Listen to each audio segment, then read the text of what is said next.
തുളസി എന്തിനാ നിക്കണേ? മുടി വെട്ടാനോ? നല്ല മുടിയാണോ? മാശാക്കണോ?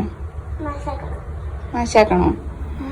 ഇതിനൊരു ബെൻഡും കൂടി ഇല്ല. ഇതിപ്പോ ആ ഒരു മുടഞ്ഞിട്ടേന്റെ 2 സൈഡ് മുടഞ്ഞിട്ടേന്റെ ആ ഒരു ബെൻഡാണ് വന്നിട്ടുള്ളത്. അല്ലെങ്കിൽ സ്ട്രെയിറ്റ് മുടിയാണ്.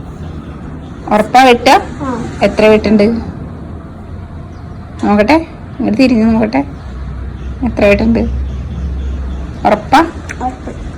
അത്ര ഒന്നും വെട്ടില്ല കേട്ടോ. അത്ര വെട്ടില്ല. അങ്ങനെ വെട്ടില്ലെന്ന് പറഞ്ഞപ്പോഴേക്കും അവളുടെ മുഖം മാറി. വീഡിയോ എടുക്കുന്നതുകൊണ്ട് മാത്രമാണ് വേറെ റിയാക്ഷൻസ് ഒന്നും പുറത്ത് വരാഞ്ഞത് കേട്ടാ. അങ്ങനെയാണ് എല്ലാവരുടെയും അവസ്ഥ. നമുക്ക് നല്ല മുടിയുള്ള ഒരു ടൈമിലാണെന്നുണ്ടെങ്കിൽ നമുക്ക് അതിൻ്റെ വില മനസ്സിലാവില്ല. ഞാനും അങ്ങനെ തന്നെയായിരുന്നു. ചെറുപ്പത്തിൽ അത്യാവശ്യം മുടി ഉണ്ടായിരുന്നു. അതിൻ്റെ ആ ഒരു ഇതൊന്നും നമുക്കന്ന് ഇല്ല. നമുക്കത് വലിയ ഭാരമായിട്ടാണ് തോന്നിയിട്ടുണ്ടായിരുന്നത്. അവളും അതേപോലെ തന്നെയാണ്. അവൾ പിന്നെ ചെറിയ കുട്ടിയാണ്. അവൾക്കത് മെയിൻറ്റെയിൻ ചെയ്യാനുള്ള ബുദ്ധിമുട്ട് കൊണ്ടാണെന്ന് വിചാരിക്കാം. അങ്ങനെ നമുക്ക് പോയി തുടങ്ങുമ്പോഴാണല്ലേ ശരിക്കും നമുക്ക് അതിൻ്റെ വില മനസ്സിലാവുക.